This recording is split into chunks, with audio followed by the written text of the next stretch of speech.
First, this happened yesterday. Are we ready with this? As we prepare to get ourselves underway, they're going to have to wait that little bit longer because, as we now know, customary up and down the land that respects are paid. And they take the knee. Adverse reaction from the Millwall fans. Wow, that is not good at all. Questions will be asked about that for sure. That's an absolute shocker.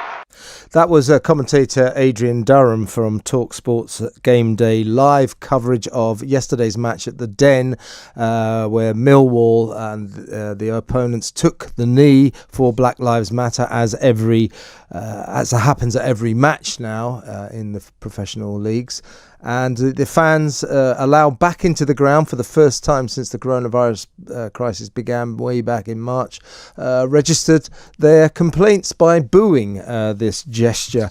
Now, of course, these Millwall fans have been horrendously dismissed as awful racists, and this was a scourge on football, terrible thing to happen. But, are they racists, or have they just had enough of this, what I think is a kind of a pretty empty, futile gesture? By all means, do it if you must. But surely the meaning of it, commemorating George Floyd, who died quite a long time ago, surely the meaning of this gets weaker every week, every match.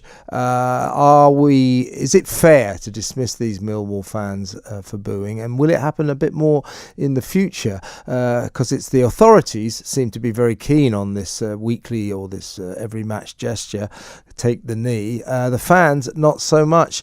Let's talk to the editor of Spiked Online, Brendan O'Neill. Afternoon, Brendan. Hi, Kevin.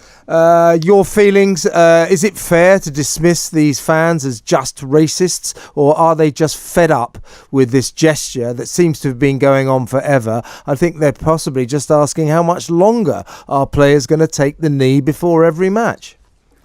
I don't think it's fair at all to dismiss them as racist. Certainly there's no proof that they were being racist. There's no proof that they had a racist intention when they booed. It looks to me, as you were saying, it looks like these are ordinary fans registering their disapproval of this bizarre weekly neo-religious ritual that has taken hold of football, where for months on end footballers have been taking the knee to Black Lives Matter and really to the identitarian agenda more broadly.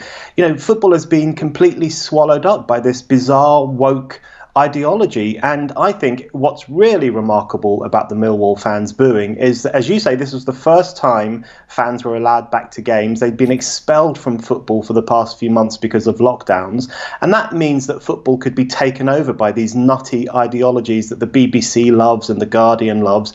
But when normal people finally get back into the stadiums, they say, nope, we're not having this. We don't like it. We want to watch football. We don't want to be lectured to by those people who think they're